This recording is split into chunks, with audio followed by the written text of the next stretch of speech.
Udah cukup. Kalau iblis menyamar sebagai malaikat terang, ada. Ini kutunjukkan nih.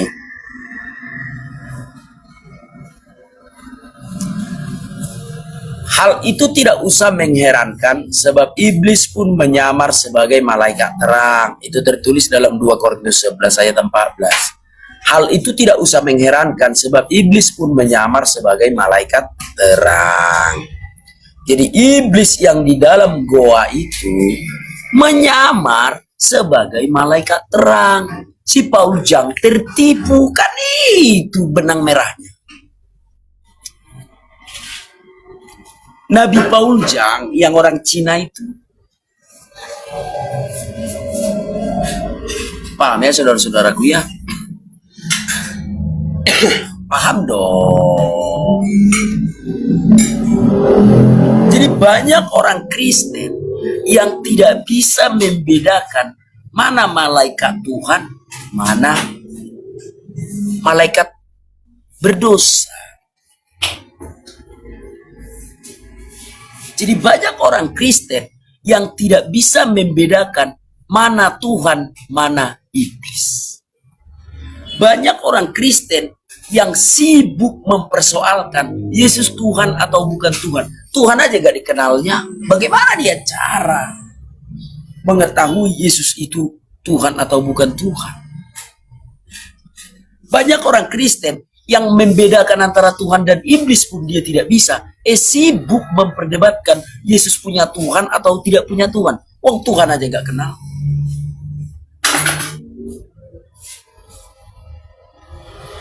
Paham ya kawan-kawan ya? Jadi memang benar malaikat berdosa itu yang disimpan di dalam goa itu menyamar sebagai malaikat terang.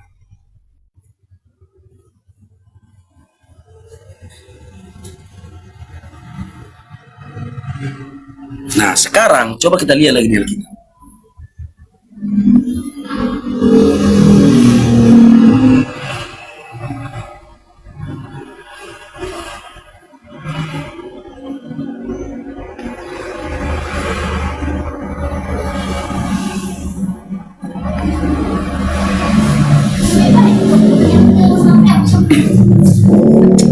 Coba kita lihat kawan-kawan ya.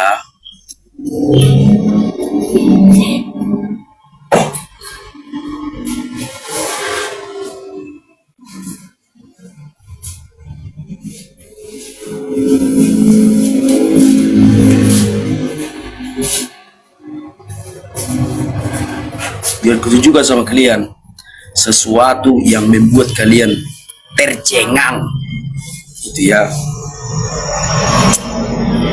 Firman Tuhan hanya dipercayakan kepada keturunan Yakub. Jadi firman Tuhan hanya dipercayakan kepada keturunan Yakub. Apakah Pak Paul Jang keturunan Yakub?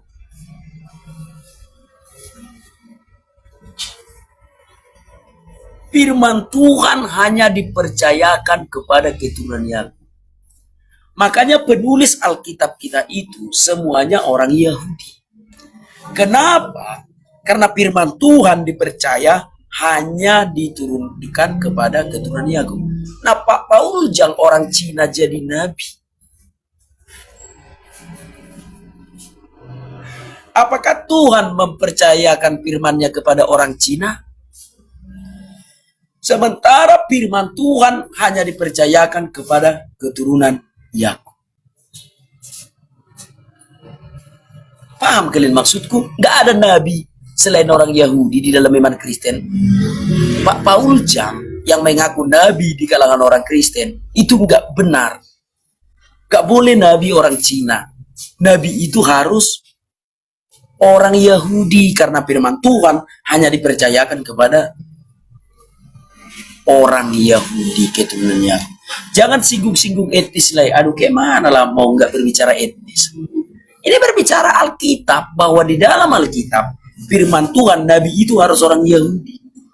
Nggak boleh dari nabi yang lain.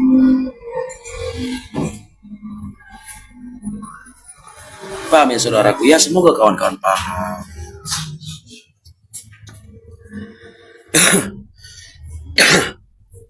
Baik, ada Kabayan. Halo Kabayan. Terus kenapa kau bawa Cina? Karena Pak Paul Jang itu orang Chinese. Dan dia mengaku nabi orang Kristen. Saya kira orang Chinese pun tidak perlu marah. Karena yang kukatakan adalah, di dalam iman kekristenan, nabi itu harus orang Yahudi. Gak boleh orang Cina jadi nabi. Tapi ada seorang yang bernama Pak Paul Jang. Dia mengaku jadi nabi bagi orang Kristen, padahal dia orang Cina. Ya harus aku luruskan. Pahamnya kalian maksudku? Takutku nggak paham kalian.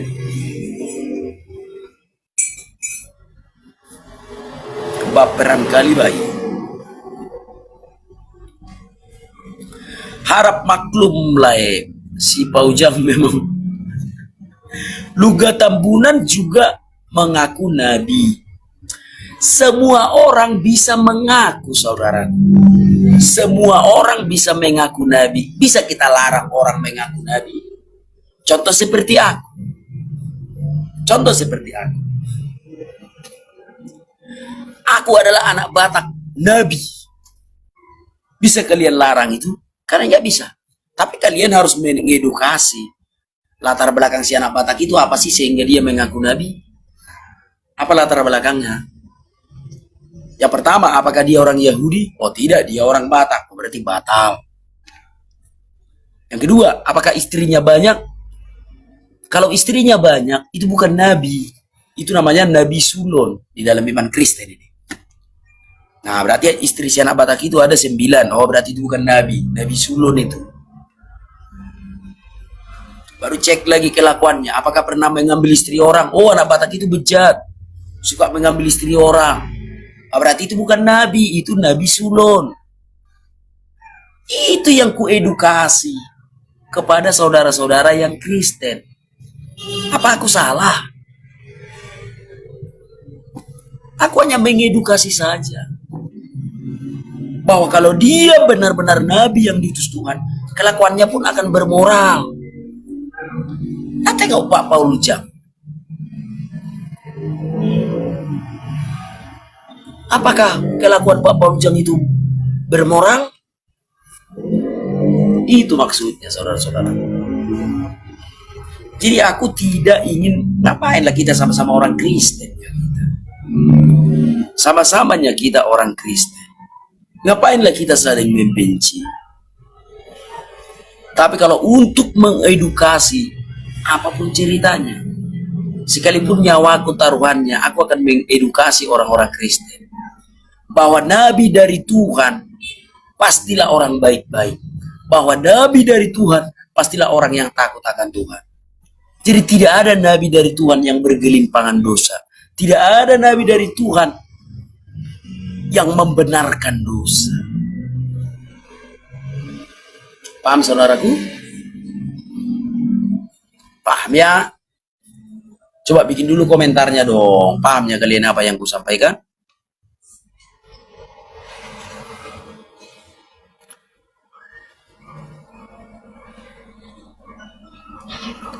Om Tom paham, Bu Marus paham, paham. Iya, terima kasih leku ya, paham le katanya. Itu saudaraku ya. IQ 78 tidak paham, ya paham Abe. Nah, aku yang fakta-fakta aja aku sampaikan kepada kawan-kawan. Jadi jangan kalian sibuk mempersoalkan Yesus Tuhan atau bukan Tuhan. Wong Tuhan aja belum kalian kenal. Nah, berikutnya. Tuhan tidak pernah minta disembah. Di dalam Alkitab, Tuhan tidak pernah minta disembah. Yang minta disembah di dalam Alkitab adalah iblis. Coba kita bukakan ayatnya.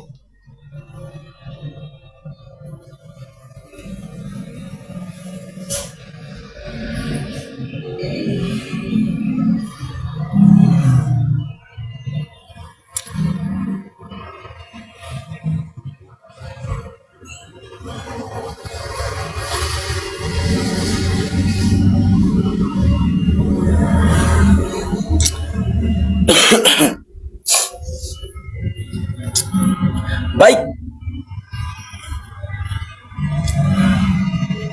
saya putar kamera saya. Ini dia. Dan berkata kepadanya, ini Matius 4 ayat 9 ya. Matius 4 ayat yang ke-9. Kawan-kawan bisa baca di rumah juga. Dan berkata atau kita baca dari ayat 8 sajalah. Kita baca dulu Matius 4. Nah, kita baca mulai dari ayat 8. Kelihatan semua? Oke. Ayat 8 dulu. Dan iblis, kita sorot ya biar paham kawan-kawan.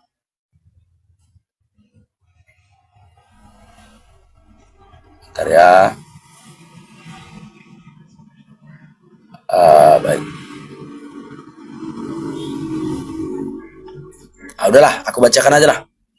Dan iblis membawanya pula ke atas gunung yang sangat tinggi dan memperlihatkan kepadanya semua kerajaan dunia dan kemegahannya, dan berkata kepadanya, semua itu akan kuberikan kepadamu jika engkau sujud menyembah aku. Jika engkau sujud menyembah aku. Jadi itu adalah perkataan iblis.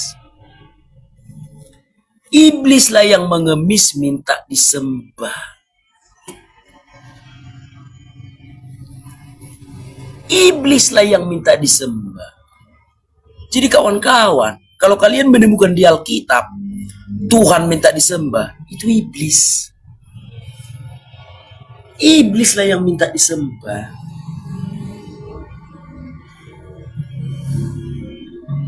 Paham ya saudara-saudaraku ya? Iblislah yang minta disembah. Coba kalian rajin membaca Alkitab dari Kejadian sampai Wahyu. Hati-hati kalian membacanya, pelan-pelan kalian baca.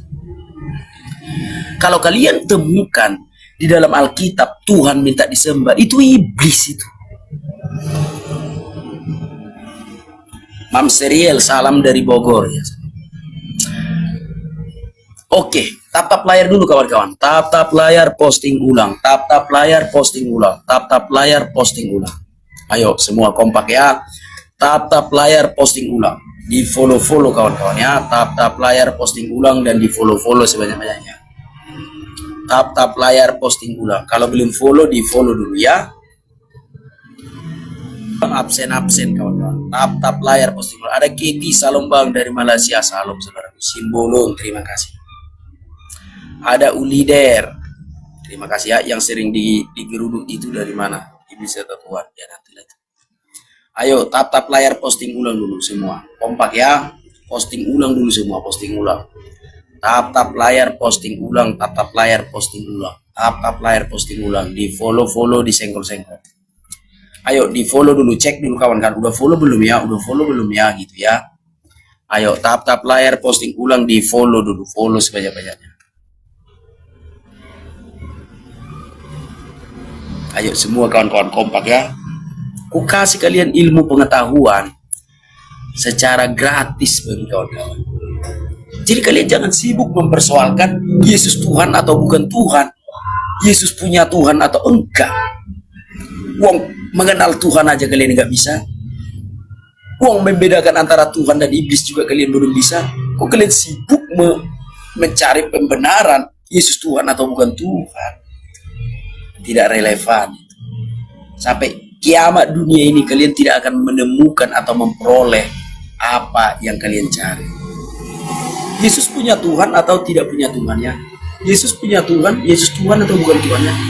Bagaimana kalian mau mengetahui Yesus Tuhan atau bukan Tuhan? Oh, Tuhan pun kalian gak kenal. Ada Tuhan mengajak, kalian bilang itu Tuhan. Paham ya saudaraku ya? Semoga kawan-kawan paham. Tuhan aja nggak kalian kenal. Baik, ada siapa ini?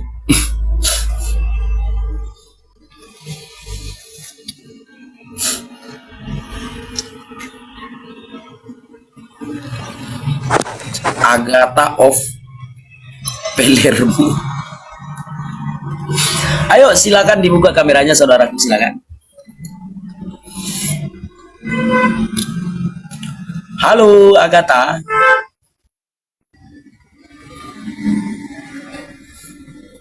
Halo.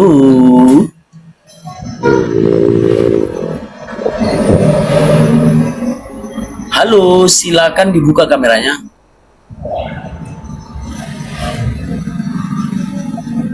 Oke, mungkin sedang jauh dari perangkat, jadi kita turunkan saja ya. Baik, berikutnya ada sih catatan kaki.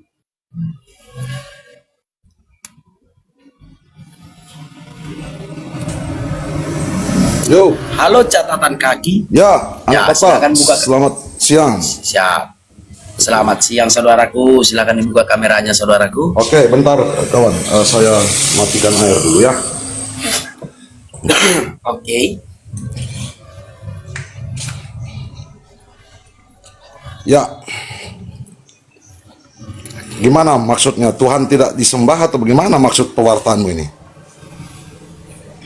Ini di dalam Alkitab Tuhan itu tidak pernah minta disembah. Nah, yang minta disembah itu adalah iblis, yaitu tertulis di dalam Matius 4. Sebentar, dengar dulu. Bentar, nggak saya langsung potong karena saya sudah tahu poinnya kan. Dengar dulu dong, saudaraku. Jangan seperti itu. Oh ya, silakan, silakan. Silakan. Ya, nggak boleh seperti itu. Baik. Silakan. Di dalam Alkitab, Tuhan tidak pernah minta disembah. Yang minta disembah di dalam Alkitab itu adalah iblis. Di dalam Matius 4 ayat 8 dan 9. Iblislah yang minta disembah. Nah, jadi itulah ciri-ciri Tuhan dan ciri-ciri iblis. Kenapa aku mengajarkan ini? Supaya orang-orang bisa membedakan antara Tuhan dengan iblis. Karena banyak orang yang tidak kenal Tuhan dan tidak kenal iblis. Ada Tuhan yang minta disembah, dipikirnya itu Tuhan. Karena di dalam Alkitab Tuhan tidak pernah minta disembah, hanya iblislah yang minta disembah. Jadi itulah yang kuajarkan saudaraku. Tanggung jawabku sebagai orang Kristen harus mengajarkan Alkitab itu. Jadi poinmu apa tentang dua hal itu? Poinmu apa sebenarnya? Mau katakan apa? Poinku adalah supaya kawan-kawan bisa membedakan antara Tuhan dan iblis. Jangan nanti ada Tuhan yang minta disembah, kalian anggap itu Tuhan. Maksudnya karena iblis ini pun menyamar. Sebentar dulu. ya, oke. Karena kalau kita membaca di dalam 2 Korintus 11 ayat 14 ya. 2 Korintus.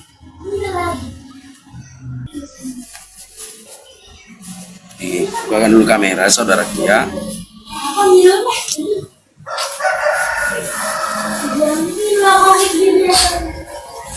Baik, coba semua lihat ke layar. 2 Korintus 11 ayat 14. Hal itu tidak usah mengherankan, sebab iblis pun menyamar sebagai malaikat terang. Nah, gitu ya. Hal itu tidak usah mengherankan, sebab iblis pun menyamar sebagai malaikat terang. Nah, yang saya khawatirkan, ketika iblis menyamar sebagai malaikat terang, iblis yang mana dulu? Iblis yang ada di dalam 2 Petrus 2 ayat 4. Iblis yang disimpan di dalam goa. Yang aku takutkan adalah ketika iblis yang di dalam goa itu menyamar sebagai malaikat terang, diajarkannya kepada kalian satu Tuhan, dan kalian tertipu. Nah, makanya aku ajarkan kepada kalian cara membedakan mana Tuhan dan mana iblis. Jikalaupun malaikat yang di dalam goa yang menyamar sebagai malaikat terang berhasil mengajarkan kalian satu Tuhan, kalian akan bisa membedakan kalau Tuhan yang diajarkannya itu Tuhan yang minta disembah, itu iblis, bukan Tuhan. Jadi itu, saudaraku, itulah poin. Jadi Tuhan tidak perlu disembah, gitu. Tuhan tidak seorang pengemis. Tuhan itu tidak Oke, minta disembah. sekarang pertanyaan saya singkat. Tuhan tidak Ya. perlu disembah? Ya. Tuhan tidak butuh disembah. Kalau Bentar, kawan-kawan mau kamu dengar, sebentar, kamu dengar baik-baik pertanyaan saya. Ya. Tuhan tidak perlu disembah? Tuhan tidak membutuhkan itu. Kamu dengar pertanyaan saya. Ya. Tuhan tidak perlu disembah? Ya. Dari sudut pandang Tuhan, Tuhan tidak butuh disembah. Kalau dari Sekarang sudut kamu pandang makanya kita kamu manusia, ngerti nggak pertanyaan saya, anak Bata? ya, Apa yang kamu ngerti? Coba kalau kamu mengerti pertanyaan saya, coba. apakah Tuhan itu perlu disembah? Kan itu pertanyaan. Bukan. Tuhan tidak perlu disembah? Kalau dari sudut pandang siapa? Dari sudut pandang Tuhan atau dari sudut pandang manusia? Berarti kamu Kalau dari sudut berarti pandang kamu Tuhan. nggak ngerti pertanyaan saya. Kenapa? Kalau Nggak gitu usah, apa arti nggak usah kau pertanyaan? lari sudut pandang Tuhan, sudut pandang apa segala macam. Kamu nggak ngerti. Kalau kamu Ya ngerti, sudah apa? Kalau aku belum mengerti, sebentar. Kalau aku belum mengerti pertanyaanmu, coba jelaskan oke, apa arti pertanyaan. itu yang saya fair gitu. Ya. Saya bilang Tuhan perlu disembah, berarti manusia harus menyembah Tuhan. Apakah Tuhan? Memang Sebentar, Tuhan sebentar. itu memang. Sebentar, dengarkan. Ya. Dengarkan dulu. Ya, Dengarkan. silakan. Apakah kalau Tuhan tidak disembah manusia, maka keilahiannya berkurang, maka dia Oh Tuhan lagi? tidak.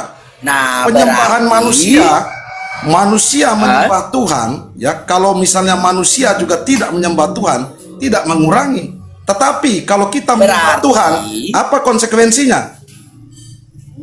Begitu dong. Ya, terlepas dulu dari Jangan- situ. Kita bahas Tuhan. Jangan dulu. mengajarkan Berarti yang sesat, Tuhan bro. tidak perlu mengemis kan? Apa? Berarti Tuhan tidak perlu mengemis kan? Sembah aku, sembah aku. Tuhan nggak perlu mengemis kan? Ya untuk apa mengemis? Tapi kamu kan punya makna lain. Nah. Yang kamu ajarkan ini kan Ya punya makna sudah. lain.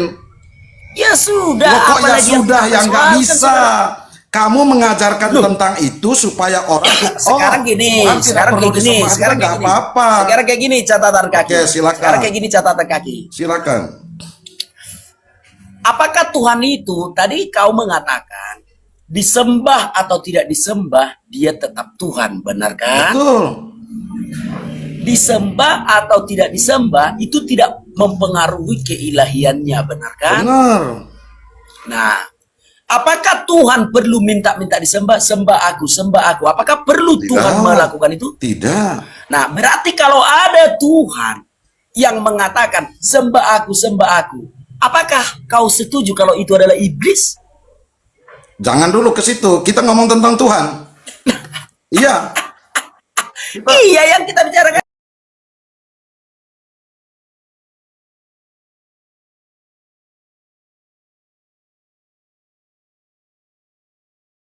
Biar terang benderang. Saya sudah Biar paham. terang benderang. Kita ulang nih pelan-pelan. Oke, ulang Kita ulang yang pelan-pelan. sama Saya ya. bukan alarm. Ulang dengan penjelasanmu Ya. yang sama.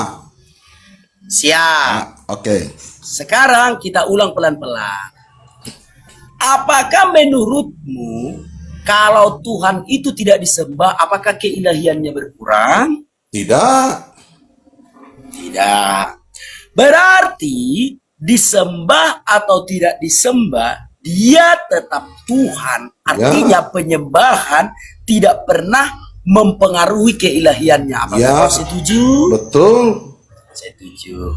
Dengan demikian, berarti kita bisa menyimpulkan kalau Tuhan itu nggak perlu mengemis sembah aku, tidak perlu Ya. kan? Nah, baik terakhir. Berarti jikalau ada Tuhan yang minta disembah, berarti perlu dipertanyakan keilahiannya itu. Apakah kau setuju? Silakan. Bukan perlu dipertanyakan, memang Tuhan tidak minta disembah. Oh ya sudah, apalagi yang kita perdebatkan? Lah, oke, kamu Apalagi yang sudah kita selesai. perdebat? Kamu sudah selesai, sudah. Oke. Sudah Sekarang selesai. pertanyaan saya. Sekarang pertanyaan Ya. saya. Ya. Maksud pernyataanmu ketika tadi Tuhan tidak mengemis, Tuhan tidak minta disembah. Apakah maksudmu bahwa manusia tidak perlu menyembah Tuhan? Baik. Manusia perlu menyembah Tuhan. Karena kodrat manusia itu. Sebagai manusia kita harus menyembah Tuhan. Yang menjadi asing adalah kalau Tuhannya yang minta disembah. Gitu, harus lengkap seperti itu, saudara. Itu. Ya, harus begitu mewartakan. Jadi aku tidak mengatakan. Ya. Aku tidak mengatakan manusia tidak perlu menyembah Tuhan. Enggak, kodrat kita sebagai manusia. Makanya kita harus. Makanya kalau mewarta, menjelaskan itu harus lengkap, begitu. Karena omonganmu cukup ambigu, gitu. Baik. Gitu. Sekarang. Ingat ya 10 perintah Allah di Perjanjian Lama ya, itu. Ingat itu juga. Gini loh. Ya. Iya, artinya kalau ada Tuhan yang minta disembah, masih mau kau menyembahnya? Nah, pertanyaanmu ini kan ambigu jadinya kan? Itu. Nah, kenapa ambigu? Kamu tidak perlu mengatakan kalau ada Tuhan, nggak ada Tuhan minta disembah. Itu. Bagus, pernyataan siap. Terima kasih, pernyataan terima kasih, itu. Terima kasih. Pernyataan Siap. itu tidak perlu kau ungkapkan. Siap. Itu. Siap. Oke, siap. Begitu, bro. Siap, Pak. Terima kasih, Pak. Siap, saudaraku. Siap. Oke. Iya. Terima kasih lah untuk keterbukaanmu terhadap sama-sama. Anda. Siap, sama-sama, Pak. Sama Pak. Oke. Semoga lah dia melaksanakannya ya. Itu tegas ya. Tidak ada Tuhan yang minta disembah. Jadi kawan-kawan, kalau ada Tuhan yang minta disembah, aku bisa pastikan itu iblis yang nyamar jadi Tuhan. Ayo baca Alkitab lagi sekarang, baca. Ya, baca Alkitab. Ya, ini udah satu ilmu pengetahuan bagi kawan-kawan. Supaya kawan-kawan jangan salah menyembah Tuhan. Ya, supaya kawan-kawan jangan salah menyembah Tuhan. Ayo baca Alkitabmu. Itu iblis yang menyamar menjadi Tuhan. Paham saudaraku ya? Tuhan tidak pernah mengemis minta disembah. Bentar lagi kau ditangkap, kau masih nyinggung. Lo nyinggung apa? Ampun aku. Aku membahas agama Kristen. Nggak bisa aku membahas agama Kristen. Sama kalian lah negara ini. Aku membahas Alkitab dari tadi agama Kristen. Agama aku yang kubahas.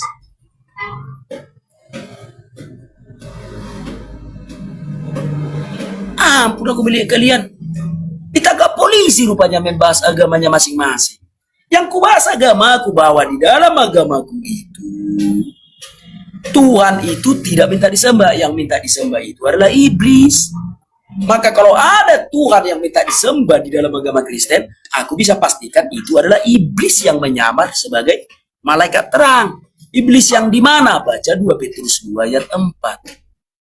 Sebab jikalau Allah tidak menyayangkan malaikat-malaikat yang berbuat dosa, lalu melemparkannya ke dalam neraka, dengan demikian menyerahkannya ke dalam goa-goa yang gelap untuk menyimpan mereka sampai hari penghakiman. Nah, iblis atau malaikat berdosa yang di dalam goa ini menyamar menjadi malaikat terang di dalam 2 Korintus 11 ayat 14. Hal itu tidak usah mengherankan, sebab iblis pun menyamar sebagai malaikat terang.